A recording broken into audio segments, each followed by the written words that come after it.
Right now, let's bring in Richard Fisher. He's former Dallas Fed president and a CNBC contributor. And there's some anxiety that's starting to kind of well up a little bit, Richard, especially when you had Elizabeth Warren take Jay Powell to task when he came before the Senate last week. I think that surprised a lot of people. She'd been keeping it close to her vest whether or not she'd support him. Coming out in such an attacking manner, I think would cause some concern among market participants. Well, she has her political needs, whatever they may be. And she was very strong in her opinion of Chairman Powell. I thought he held his tongue well. I like the analysis just put forward, which is I do think it would be appropriate for the president to reappoint Powell as chair. He's got so many other things he's working on right now. There's no need to upset the markets or his other agenda.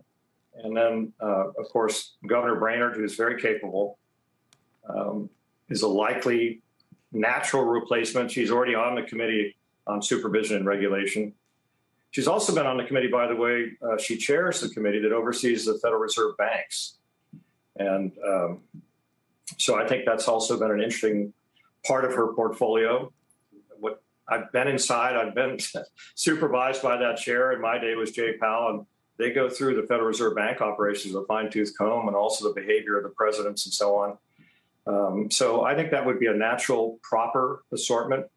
Keep Jay Powell as chair, perhaps move Lael Brainerd into that position to succeed Randy Quarles.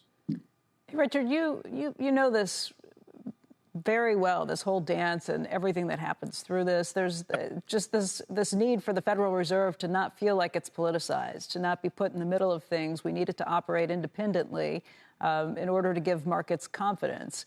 But there have been so many things that have happened recently, including these trading scandals that have come up now with three of the different members there that I think have put an additional strain in a big way. Just looking at this historically, how would you describe it right now?